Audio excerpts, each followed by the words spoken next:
A Icatu Seguros é a maior seguradora independente do Brasil, em vida, previdência e capitalização. Incentivamos milhões de pessoas a buscar proteção e a planejar um futuro ativo e seguro. Nossos produtos estão disponíveis em todo o território nacional, através de diversos parceiros comerciais e corretores credenciados. Conte com a segurança de quem administra e protege o dinheiro de muita gente. Gente que sabe que o futuro começa hoje.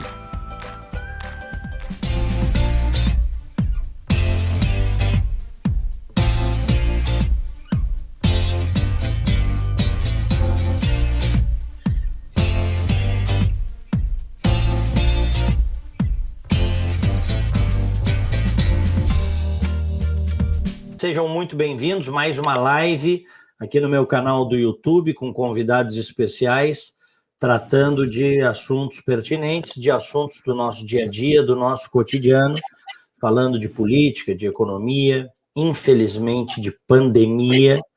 Então, se você está chegando agora, um abraço, sejam bem-vindos. Já estão conosco a Nádia Maurano, a Cristiane Fust, o Fábio Chagas Machado, Marcos Ritzel, o Davi Cos, uma turma boa aqui. A Mari Faquin, que diz que essa turma aqui ela não perde por nada, né? É isso aí. Um abraço também para um bolso petista que apareceu aí, que diz que eu virei casaca. Tem um bolso petista aí, que é a mesma coisa, né? Bolsonarismo e petista são esses fanáticos, tá? Não estou falando todos, os fanáticos são irmãos siameses. Quer dizer, o cara nomeia, o Rosa já deixou isso bem claro, o cara nomeia o Aras, indica o Aras, o cara indica o Cássio, o cara sanciona a lei de abuso de autoridade, o cara sanciona faz toda a força para botar o Aras, o cara se vende de corpo e alma para o Centrão, o cara defende os filhos e eles acusam os outros de virar casaca. Eu nem falei da pandemia, né? O cara negou a pandemia, deixou de comprar vacinas, essas coisas todas. Mas um abraço aí para esse bolso petista. Esses xiitas, esses radicais bolsonaristas são iguais aos petistas. Se merecem. Os radicais, tá? Os fanáticos. Muito bem. Feita essa introdução, a gente titulou aqui A Pandemia Cresce, o Mito Desce, porque na mesma semana em que explodiram os casos, em um ano de pandemia, infelizmente, muita gente morrendo, com problema de atendimento, né, com pneumonia, com as embolias, a tragédia, o drama da Covid, né? O Bolsonaro também teve uma queda muito severa, a maior queda na sua aprovação. Hoje você tem 54 brasileiros, segundo o Datafolha de hoje, 54% dos brasileiros, eles criticam, né, a gestão da pandemia pelo governo Bolsonaro, dizendo que é ruim e péssima. Antes era 48% e foi para 54%, e a tendência é piorar, porque a pandemia vai piorar muito nas próximas semanas. Então, o meu boa noite ao José Antônio Rosa, que é advogado, está conosco, o Márcio Coimbra, estrategista político, o Gustavo Grisa, que é economista, estrategista de gestão pública, o Rosa está em Porto Alegre, o Grisa está em São Paulo, Grisa? São Paulo. São Paulo, e o Márcio em Brasília, confere? Confere. Bom, vamos lá. Antes de começar com vocês, vamos fazer uma primeira rodada. Obrigado a todos que estão conosco aí. O consórcio de veículos de imprensa registrou hoje 2.736 mortes em razão da Covid-19, tá? Repetindo, 2.736 óbitos por Covid em 24 horas. Total de mortos no Brasil em números absolutos, 285.136. E hoje, só hoje, mais 90.830 casos. 90.830 casos. Com esses números, com esses indicativos, infelizmente, é possível, não precisa ser mágico, nem pitoniza, é possível prever que a situação vai piorar muito nos próximos dias e semanas. José Antônio Rosa, como é que está vendo essa situação aí? Boa noite, Diego. Boa noite, Grisa. Boa noite, Márcio. Boa noite aos teus internautas, aos teus ouvintes, Diego. É uma grande satisfação poder retornar aqui. Eu agradeço o teu convite, uma honra este convite, para a gente poder tratar de temas muito, eu diria assim, importantes e agora exigem, né, uma participação maior de todos nós nos caminhos, na solução dos debates em torno dessa crise. O que eu vou dizer em relação a esses números trágicos desta pandemia em relação ao Brasil? Olha, Diego, infelizmente, a pandemia está revelando, ou está deixando mais evidente, seria a melhor expressão, a realidade brasileira. Se nós formos olhar o Brasil, em todos os seus aspectos, o Brasil é uma pandemia por si só. Né? Nós sempre ignoramos aquilo que já é ruim no mundo. E a pandemia hoje, no mundo, ela tem que ser olhada para o Brasil de uma forma muito especial, porque o Brasil está dando um exemplo negativo de como enfrentar este problema. É um problema de toda a sociedade e de todo o mundo também. Eu digo a sociedade, eu coloco a sociedade brasileira, que a gente não pode, aqui, de forma alguma, carregar responsabilidade nenhuma no outro.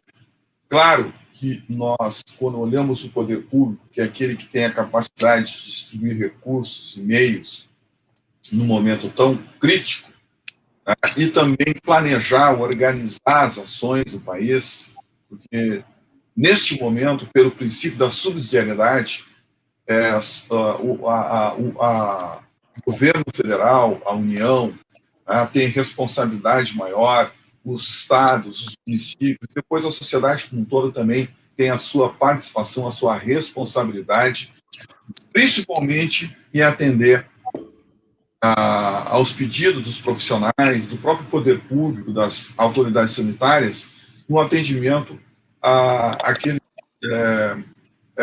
todos aqueles procedimentos de segurança que, infelizmente, uma parte muito importante da sociedade não está cumprindo. E quando eu falo parte importante da sociedade, envolve pessoas das classes mais altas às classes mais simples, mais pobres. Ou seja, a tragédia Brasil não tem classe social e não tem cor, não tem raça, não tem religião. Infelizmente, Diego, o que nós estamos vivendo aí no Brasil hoje, e que está cada vez mais evidenciado, é uma realidade que a gente olha para a situação brasileira em todos os seus aspectos, e ela se repete exatamente assim.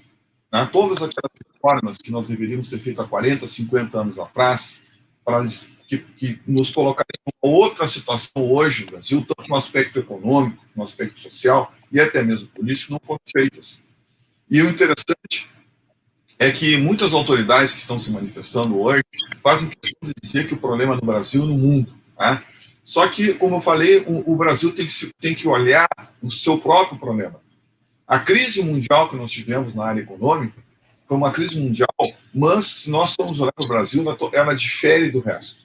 Né? Ela difere do resto exatamente porque aquilo que nós deveríamos ter feito, nós não fizemos. As reformas que eram necessárias serem feitas há 40, 50 anos não foram feitas. Então, realmente, quando as coisas acontecem aqui, acontece de forma especial. Aquilo que atinge o mundo, ou pelo menos aquela parte do mundo mais civilizada, né, mais desenvolvida, quando chega no Brasil, ela tem que ser olhada de uma outra forma, porque aquilo que aquilo que o mundo faz, nós não fizemos. Então, hoje, a tragédia da pandemia no Brasil é a realidade brasileira muito expressa. Gustavo Grisa, tua visão desse momento? Boa noite, Diego, Márcio, Rosa. Bom estar aí depois de bastante tempo aí contigo de novo nessas conversas. Eu acho que as condições são bem colocadas já e conhecidas, mas eu queria destacar alguns pontos. Primeiro, a questão do crime de responsabilidade, ela é clara, né? No mínimo, o crime de responsabilidade diante dessa situação, em termos de responsabilidade de um governo para com seus cidadãos, né? E vocês imaginem o que estão passando as famílias, o que estão passando as pessoas que têm, né, e que estão vivendo, e todos nós estamos vivendo aqui no Brasil, esse terrorismo, né, o que pode vir a acontecer outro dia, e grande parte dele é por negligência, por uma visão negacionista, por irresponsabilidade do governo federal, e uma responsabilidade deliberada, eu não diria nem que é negligente, né, ela é por vontade política, por vontade expressa. Então, primeiro que a situação de crime de responsabilidade ela é muito clara em termos do governo e notória, né, conhecida em geral. Segundo, claro que nos preocupa, né, o que virá nos próximos 2 anos, e nós estamos numa mudança de percepção, talvez, nesse momento, e que, infelizmente, o agravamento e o fato da pandemia e suas consequências estarem vindo mais para o nosso cotidiano, né, estar mais próximo, vão fazer com que a rejeição a este governo federal baseado em posição surrealista, desumana, sem empatia, sem responsabilidade, consiga se configurar.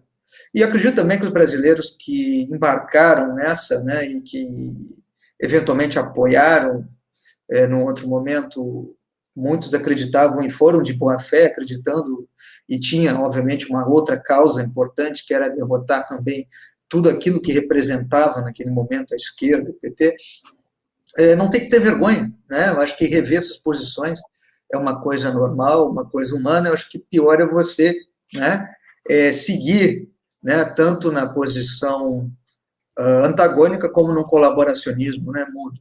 Então, acho que agora é a hora da responsabilidade, de deixar as coisas bem práticas e nós focarmos, né? Nós, quanto cidadãos e formadores de opinião, temos que ajudar o Brasil a sair dessa, né? As pessoas a entender melhor essa situação e sair dessa, e entendendo que rancor não se bate com rancor,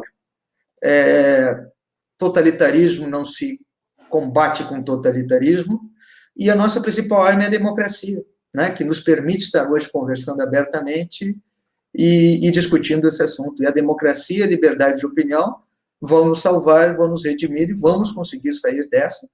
E aqueles que estão se posicionando dessa maneira, no mínimo irresponsável, têm o seu lugar aguardado na lata de lixo da história.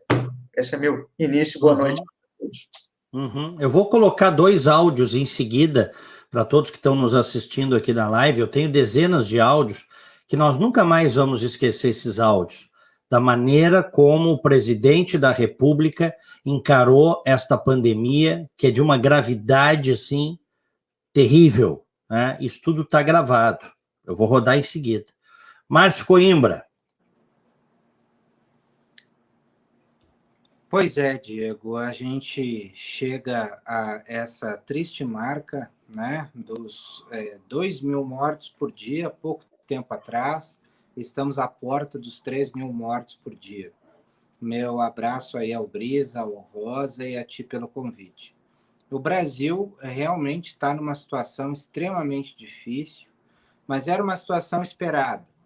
O Brasil não investiu em vacina, o Brasil não investiu em precaução, o Brasil nunca investiu em educação e, muito pelo contrário, o país tem um presidente que deseduca e que incentiva as pessoas a delinquir em relação às medidas sanitárias. Esse é o problema. Não há liderança no Brasil. O presidente Jair Bolsonaro não é um líder. Ele é um animador de claque do seu populismo de direita. Agora, ele está longe de ser o líder que o Brasil precisa, ou que qualquer nação precisa, num momento tão delicado como esse que a gente está vivendo.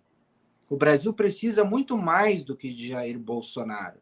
Jair Bolsonaro não consegue entregar aquilo que o país necessita durante uma crise desta magnitude.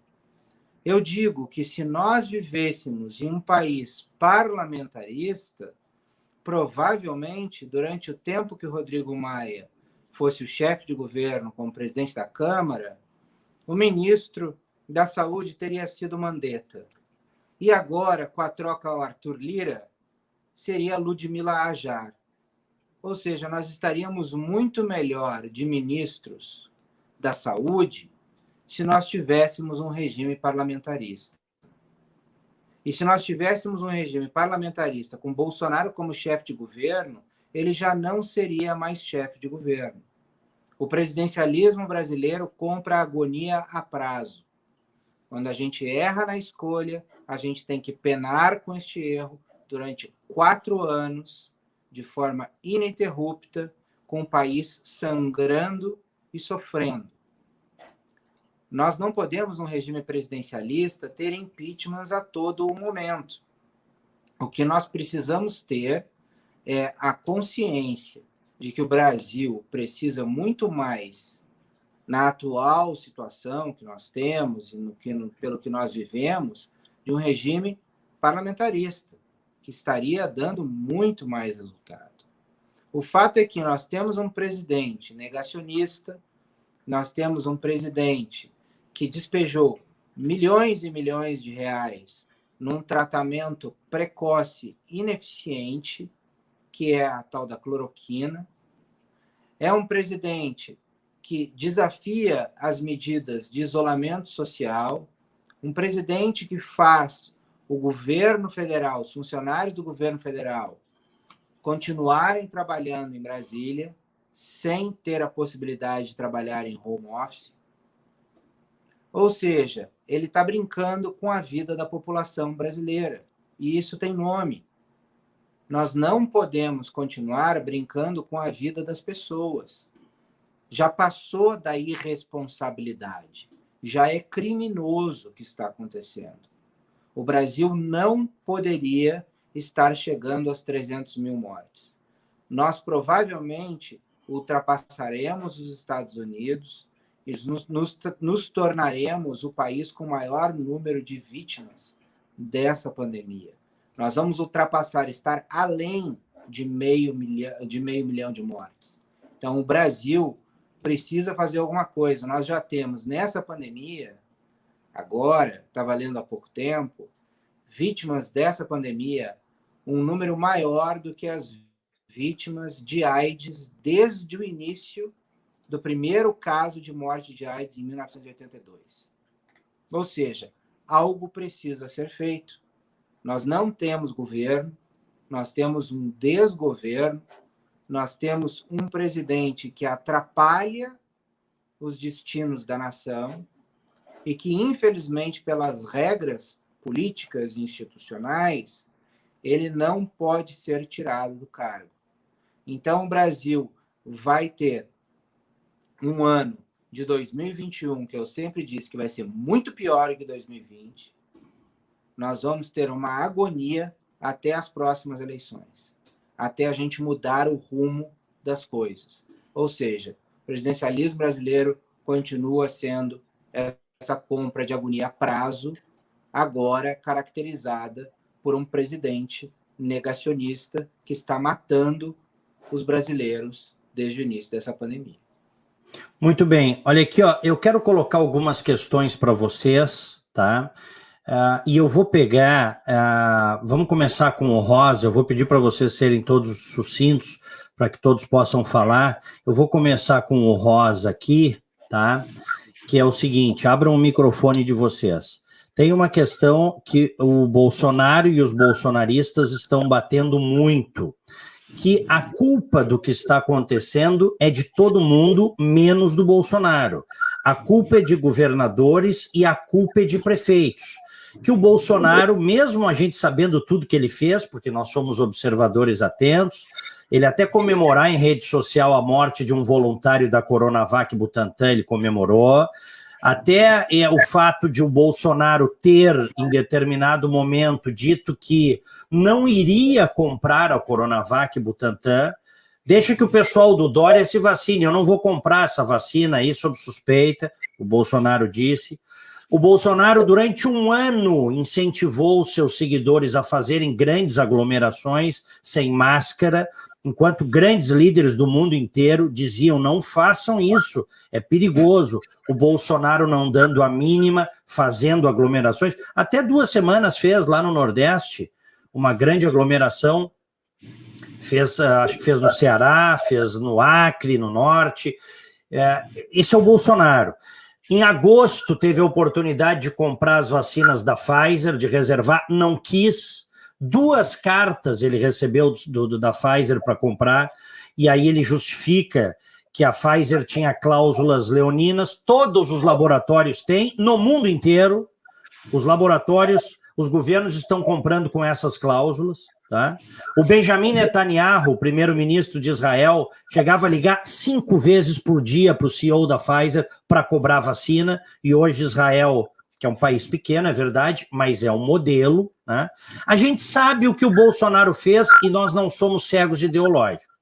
Mas a narrativa que o governo está tentando emplacar, e muitos bolsonaristas também, é que a culpa... ela não passa pelo Bolsonaro. A responsabilidade é de prefeitos e governadores que pegaram o dinheiro que o governo federal mandou e não fizeram combate à pandemia, tá? O próprio Supremo Tribunal. Então eu vou colocar aqui essa questão da querida Tiziane Hill. Ela quer saber da bancada por que só o Bolsonaro está sendo o genocida e os governadores, prefeitos e STF se safam de qualquer responsabilidade. Vamos começar a rodada. José Antônio Rosa. Olha, Diego, o Bolsonaro tem grande parte de responsabilidade no que está acontecendo no Brasil. Isso é inquestionável. Tu já nominaste aí uma série de fatos que estão ocorrendo desde o período do início dessa pandemia, e que revelam essa responsabilidade por parte do presidente. A gente pode começar, por exemplo, pelas vacinas, ou até, diria antes, como liderança do processo todo. A primeira reunião que o Bolsonaro fez com os governadores para tratar dessa questão da pandemia, ele foi brigar por questões políticas com o Dória. Então, tu vê ali o nível, tu vê o tipo de prioridade que o governo tem, que o presidente tem em relação a esse problema gravíssimo que nós estamos passando. Mas nós vamos começar pela vacina. Quando mesmo colocasse a Pfizer, em agosto, enviou em julho e agosto, enviou 2 correspondências para o governo federal para tratar da reserva das vacinas. Eles sequer tiveram a dignidade de responder. E essas vacinas seriam entregues num volume de 70 milhões de doses no início de dezembro, ou seja, nós estaremos hoje vacinando o povo brasileiro junto com Israel, com os Estados Unidos e o Reino Unido. Né? E depois tinha mais um lote que seria entregue de 100 milhões, se não me engano, a partir de março. Né? Se não me engano, são esses dados. E isso simplesmente foi olimpicamente esquecido. E a gente entende por quê.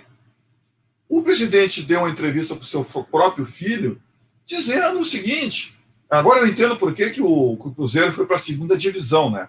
Ele botou a camiseta do Cruzeiro e disse o seguinte, olha, esse negócio de vacina, está passando já a pandemia. Os números de casos estão diminuindo, não há necessidade de se comprar, de se ter essa pressa na compra das vacinas. Então, aquilo que o Grisa falou, que isso foi deliberado. Isso não é um erro estratégico do governo. Não, isso é uma política, isso é ideológico. É uma forma de ver o mundo. É uma forma de se relacionar com as pessoas. É uma forma de olhar para o outro. Ele que fala tanto que é cristão, isso é uma forma de olhar o outro, ou seja, ele está olhando com desprezo. E a gente observa isso desde as suas primeiras manifestações, quando diz que isso era uma gripezinha, e agora recentemente dizendo que as pessoas têm que deixar de ser maricas. Então, o governo tem uma responsabilidade importantíssima nessa situação, Diego. Não tem como... Rosa, disso. deixa eu rodar aqui isso que tu está falando. Pois não. Deixa eu rodar aqui, peraí. Milhões de reais para... Mas há um interesse muito grande desses 20 bilhões de reais para comprar essa vacina. A pandemia, realmente, ela está chegando ao fim. Os números têm mostrado isso aí. Estamos com a pequena ascensão agora, o que chama de pequeno repique, né? Pode acontecer. Mas a pressa da vacina não se justifica, porque você mexe com a vida das pessoas, vai inocular algo em você. O seu sistema imunológico pode reagir ainda de forma imprevista. Em dezembro, ele falou que não tinha pressa com a vacina. Em dezembro, ele colocou dúvidas sobre a eficácia da vacina. Agora, ontem, em dezembro, o resultado está aí também, né? Em dezembro, Diego, em dezembro já estavam vacinando no Reino Unido. E esse Nerlume estava dizendo esse tipo de coisa. Então, aí que eu digo, Diego, o problema gravíssimo que nós estamos enfrentando, já por liderança e também por um líder que enxerga a vida de forma totalmente invertida. Ele se distanciou da realidade das pessoas, se distanciou da própria realidade do país, Diego, que está sofrendo barbaramente com isso, e vai sofrer, porque nós não temos só um problema humano, nós temos também um problema econômico, e vai potencializar o problema humano. Esse distanciamento das pessoas, da realidade das pessoas, isso é inadmissível, Diego. O presidente da República tem muita responsabilidade e não dá para comparar com o que está acontecendo nos estados e nos municípios. E até mesmo com as pessoas. Porque nós deveríamos ter investido, em vez de estar investindo nesse tratamento precoce, nessa poção mágica, nesse pensamento mágico, nós deveríamos estar investindo todos os nossos esforços para educar as pessoas, para incentivar as pessoas, para que elas utilizassem dos critérios, dos procedimentos de segurança. Não, ele fica dissuadindo, ele fica manipulando as pessoas e olha só a consequência. Porque esse negócio dessa poção mágica, desse tratamento preventivo, desse tratamento precoce, Diego, eu não acreditei, Diego, mas pessoas com nível universitário chegaram à conclusão, porque eu achei que isso era o seguinte, naqueles primeiros dias, 3, 4 primeiros dias ali, quando aparecem os sintomas, as pessoas começam a usar isso. Eu disse, isso aí é problema com o médico, mas não, Diego. Pessoas com nível superior estão utilizando isso aí como profilático. Então, aí nós podemos entender o que aconteceu em Manaus, podemos entender o que está acontecendo em muitos lugares do Brasil, onde as pessoas estão dizendo o seguinte, não, eu vou usar isso aqui, e aí eu estou liberado para fazer o que eu quiser, eu posso continuar minha vida. E aí eu vejo também alguns liberais falando em liberdade, Diego, nesse momento, mas que liberdade é essa se não tem vida? Que liberdade é essa se tu se tu está num ambiente também social e aí tu tem que pensar no bem comum? Então, Diego, assim, nós estamos vivendo, se existe uma pandemia, nós estamos vivendo na política o pandemônio, porque nós temos um presidente negacionista, um presidente irresponsável, e vou dizer mais, Diego, não sei como qualificar ele além de genocida também, porque essa postura não é uma postura de alguém que tem no próximo uma referência com dignidade. Deixa eu inverter agora, ao invés do Grisa, começar com o Márcio Coimbra aí. Márcio, a responsabilidade de prefeitos, governadores, Supremo, que era a questão colocada, como é que tu enxergas isso? Porque o bolsonarismo diz que a responsabilidade é deles e não passa pelo governo federal, não é sequer compartilhada entre todos. Diego, isso é mais uma narrativa criada pelos bolsonaristas para tentar escapar do resultado da gestão desastrosa da pandemia, né? Então, está se tentando jogar no colo de prefeitos, de governadores, mas não cola.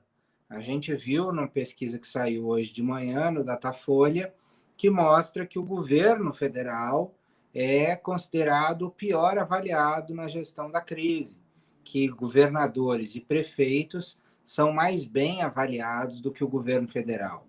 Então, o Bolsonaro ele pode tentar criar a narrativa que ele quiser.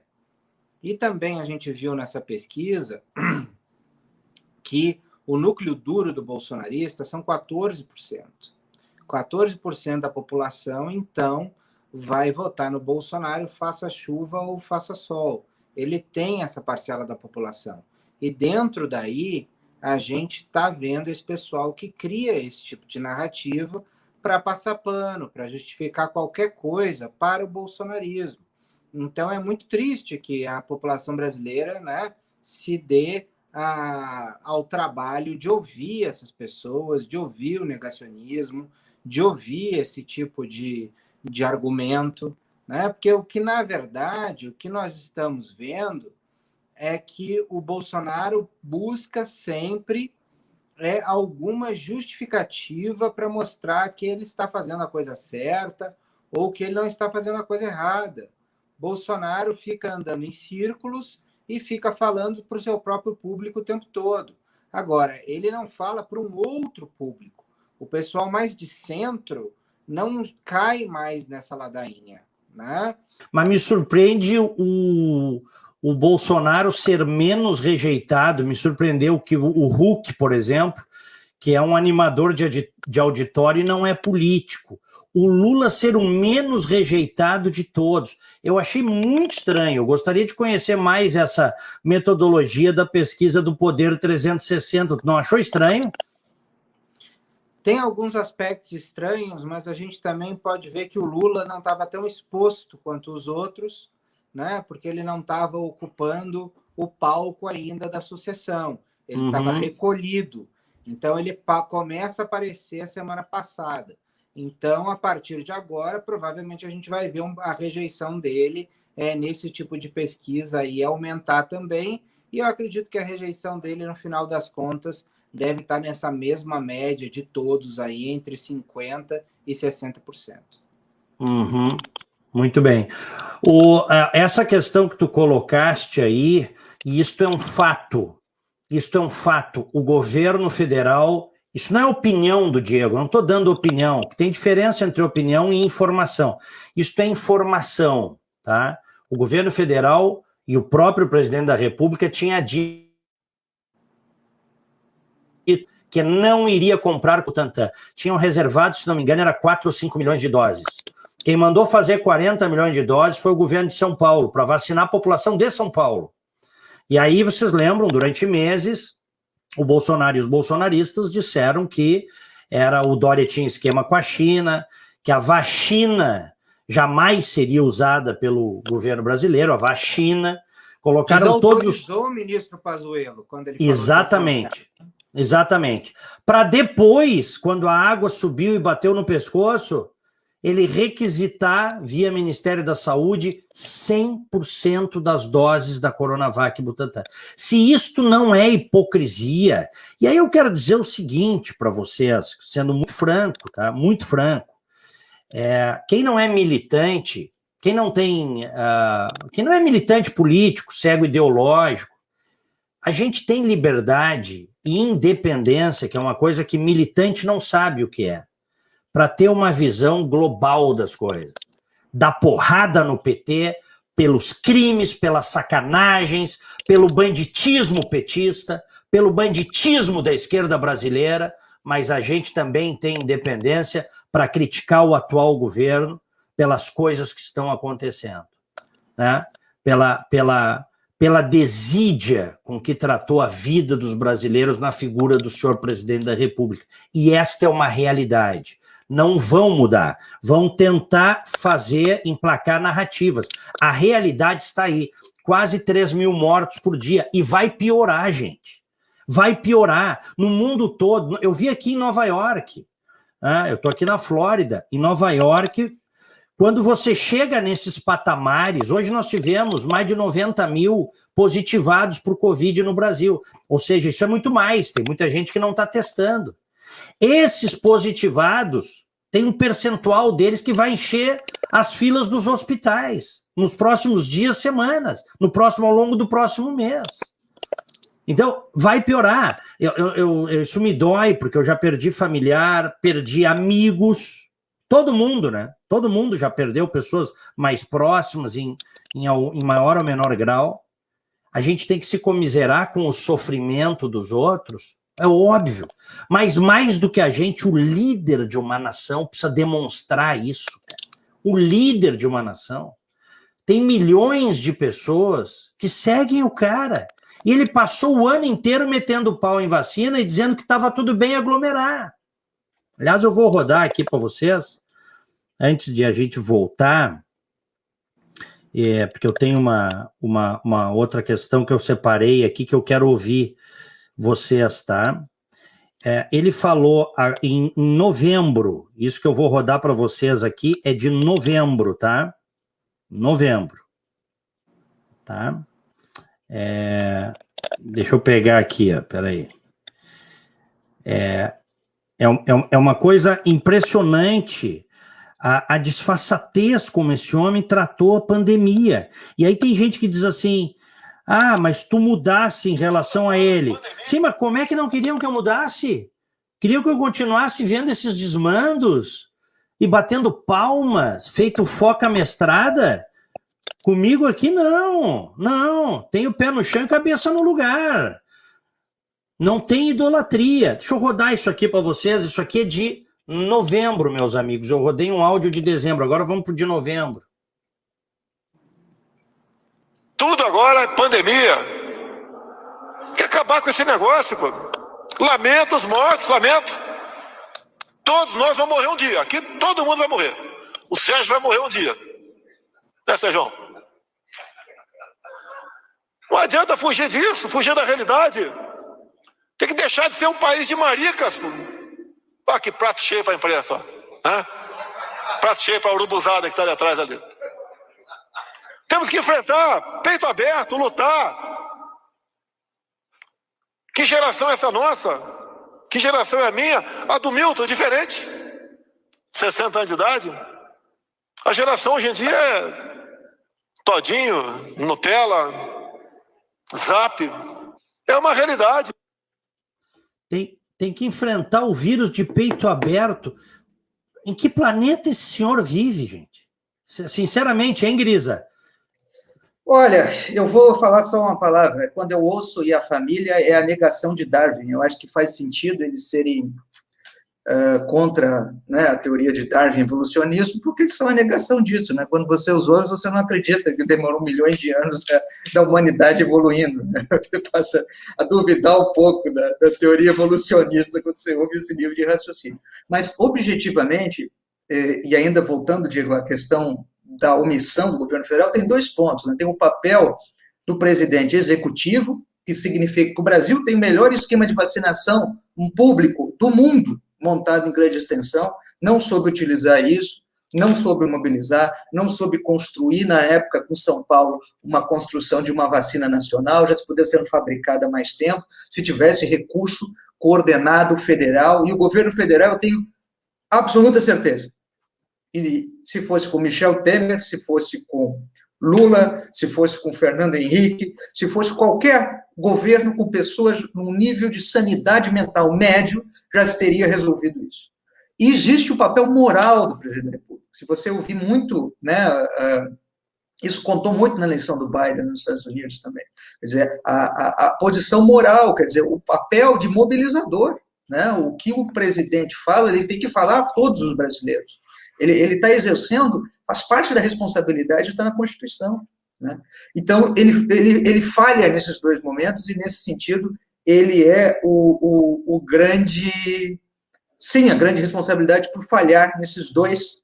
Executivamente poderia fazer e não fez ao contrário, em termos de mensagem, dá a mensagem errada. O que politicamente se usa de estratégia é a estratégia da confusão mental, e que não é muito pensada.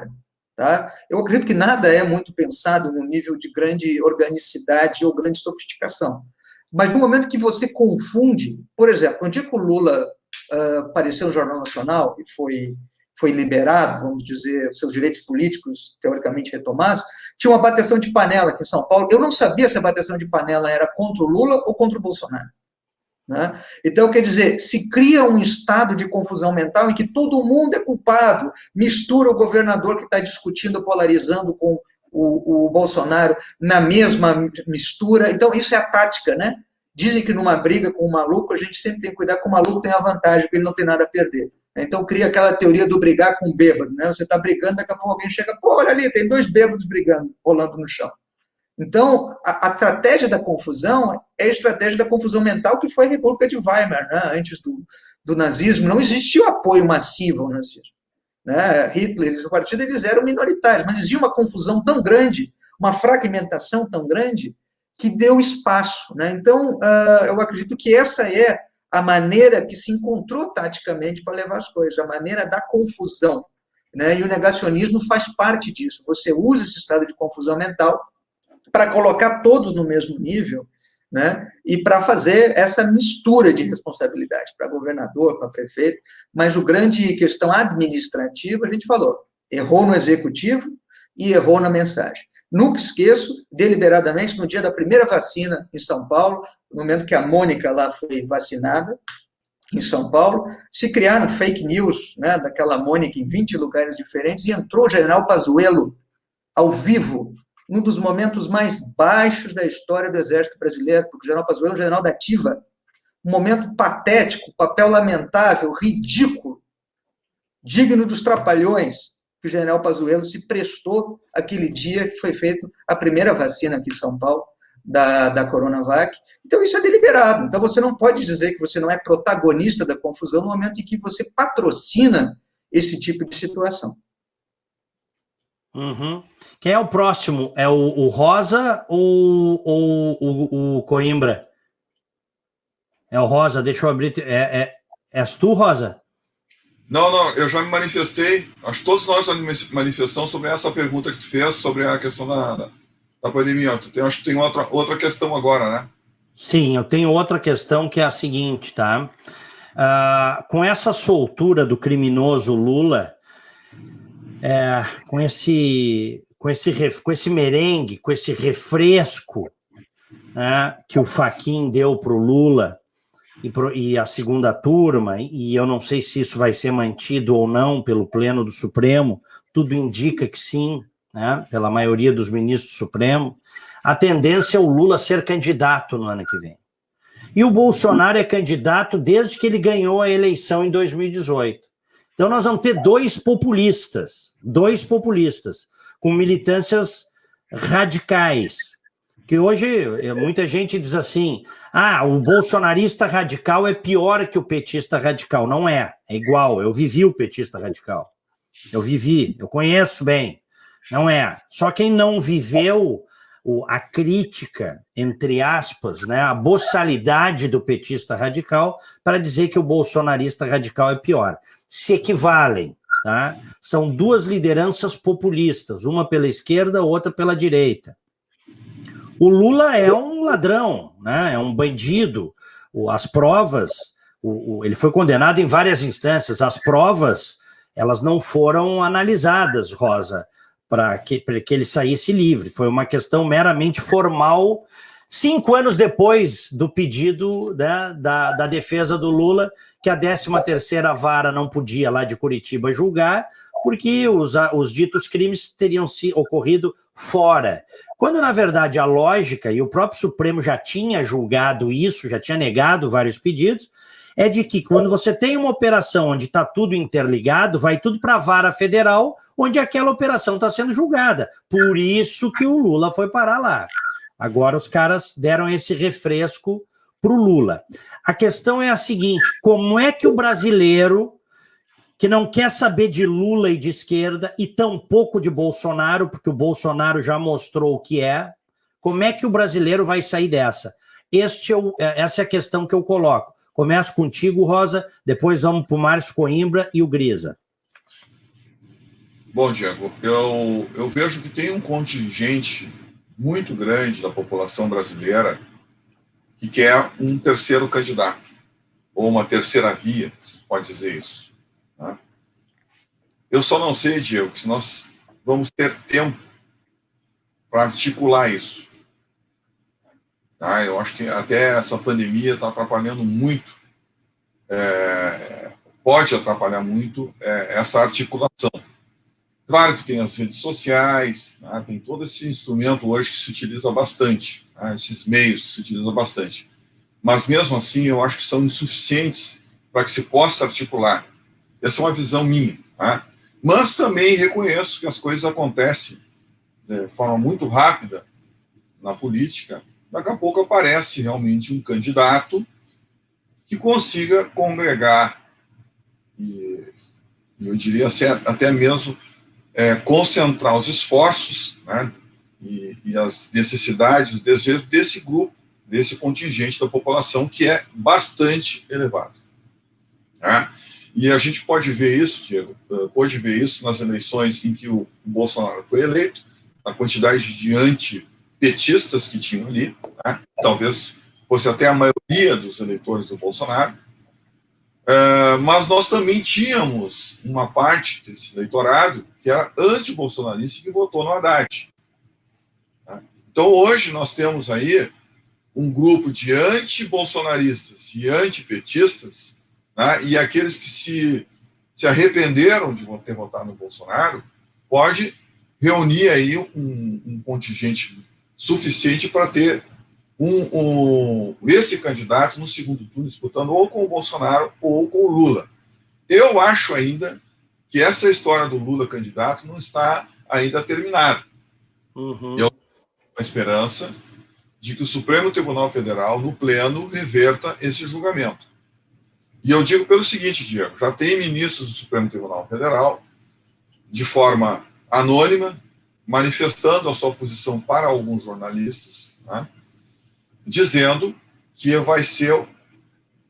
Não é só a desmoralização, né, do Supremo Tribunal Federal, mas a sociedade vai perder como referência o Supremo Tribunal Federal, uma referência moral até mesmo, o Supremo Tribunal Federal.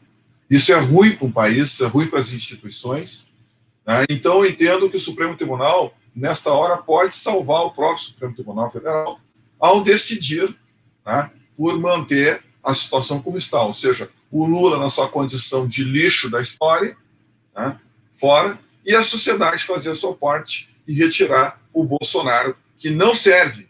Nós não queremos mais políticos mentirosos. Nós não queremos mais políticos que traiam os seus projetos, as suas promessas de campanha, que foi o que o Bolsonaro fez. O Bolsonaro, na verdade, mostra que quem ganhou as eleições foi o PT, porque ele emplacou um procurador-geral da República, que acabou com a Operação Lava Jato, ele nomeou um outro petista para o Supremo Tribunal Federal, que está ajudando a enterrar a Operação Lava Jato com as suas decisões. E por que ganhou o PT? Porque o PT, o Bolsonaro é cria do PT. É cria do PT. Porque nós só tivemos a necessidade de votar no Bolsonaro, que nós já sabíamos que era um político medíocre, um político que estava lá no submundo do baixo clero, 28 anos sem fazer absolutamente nada, 28 anos votando com o PT contra os principais projetos que beneficiavam a sociedade brasileira, pois essa mediocridade de pessoa se candidatou à presidência da República e só ganhou porque nós precisávamos tirar o PT do poder e porque ele assumiu o projeto das ruas que nenhum outro candidato quis assumir. Essa é a verdade. Porque se um outro candidato tivesse assumido aquele projeto que foi forjado nas ruas, eu tenho certeza que não teríamos hoje essa desgraça que está sendo o Bolsonaro para o país. Então, foi essa condição que nós votamos nele. O Bolsonaro é cria do PT e é também, eu diria assim, o resultado da política brasileira, principalmente dos partidos. É esse lixo que os partidos nos apresentam no candidato. Não adianta dizer que o povo brasileiro vota mal. O povo brasileiro vota mal porque eles são apresentados péssimos candidatos também. E é isso que nós precisamos, uma das reformas que nós precisamos fazer é nesse sentido, né? Para que nós possamos ter melhores quadros, melhores candidatos a votar. Então, eu não acredito muito que nós tenhamos uma terceira via preparada, porque eu estou achando muita dificuldade que a gente tenha tempo. Mas se tivermos um candidato em condições de conseguir articular esse candidato, eu acho que esse candidato, essa terceira via, chega muito bem nas eleições. Márcio Coimbra, como o brasileiro que não quer nem a esquerda, nem Lula, tampouco Bolsonaro, sai dessa em 2022? Olha, Diego, é muito difícil, porque cada vez mais a eleição se mostra polarizada. Ela se mostra dos dois lados completamente polarizada. Agora, a gente precisa ver o caminho da terceira via. O caminho da terceira via, ele passa por uma palavra, união. Se não houver união, pode-se esquecer isso. Porque se a gente somar todos que esses candidatos têm, eles chegam aos 20%. Eu tenho uma tese, né? Assim como eu tinha a tese lá em 2015, 16, como eu conversei até contigo, que eu achava que o Bolsonaro ia ganhar, ao contrário do que todo mundo dizia, eu tenho uma tese esse ano, a respeito de 2022. Eu acredito que o Bolsonaro desidrata e que o Bolsonaro vai chegar para tentar ir para o segundo turno com 20%. Eu acredito que Lula será candidato, né? Gostaria de acreditar no que o Rosa acredita, que o Supremo Tribunal Federal vá se movimentar, mas eu aqui de Brasília não vejo isso acontecer e vejo Lula candidato. Lula candidato, ele está no segundo turno. Fato. Estamos falando de 25% a 30%. Haddad, como poste do Lula, e onda Bolsonaro, e o antipetismo acontecendo, com a Lava Jato nas ruas, fez 27%. O Lula faz mais de 25%. O Lula está no segundo turno, né? E a questão é, o centro será capaz de tirar Bolsonaro do segundo turno?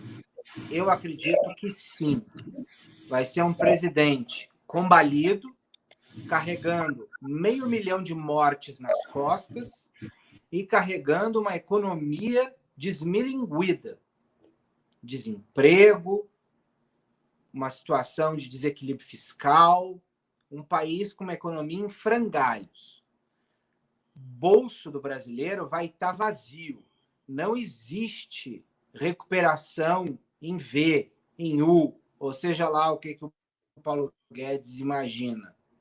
Vai ser uma recuperação dolorosa e difícil, porque o Brasil tem condições macroeconômicas muito difíceis, tem uma legislação que não é uma legislação simpática ao empreendedorismo, e Bolsonaro, enquanto não teve pandemia e teve popularidade, só brincou no poder. Foi incapaz de passar reformas estruturais para que o Brasil fosse um país arrumado. Michel Temer, em muito menos tempo, fez o que Bolsonaro não faria em 2 décadas. Agora, a gente precisa olhar para o ano que vem pensando de onde vem esse candidato centro. Eu duvido, apesar de torcer pessoalmente, que Sérgio Moro seja candidato, né? Agora, na falta dele, vai precisar encontrar um nome. Agora, Sérgio Moro tem aí seus 10%, Luciano Huck tem os seus 7%, Dória teria aí os seus 3%, 4%. Esta soma desse centro aí já dá os 20% que eu acredito que o Bolsonaro vai ter para tentar chegar ao segundo turno. E aí dá para ombrear com o Bolsonaro pela vaga para enfrentar Lula no segundo turno. Qual o nome? Essa é a conta. Qual o nome? Sérgio Moro é o nome que se coloca. Fora de Sérgio Moro, aí precisa ser construída uma alternativa. Mas tem que ser uma alternativa de união. Se não houver união, se um lançar outro candidato e outro lançar um candidato, um vai com 8, outro vai com 12, e aí a eleição já vai polarizada entre Bolsonaro e Lula. E tem mais, se formos no segundo turno, Lula e Bolsonaro, é como a gente já conversou. Lula come Bolsonaro com farofa. Vai ser um massacre. Meus queridos, José Antônio Rosa, Márcio Coimbra, Gustavo Grisa, um grande abraço para vocês e abraço às senhoras e aos senhores que ficaram conosco nessa live até agora, tá bom? Até uma próxima. Fiquem com Deus. Tchau.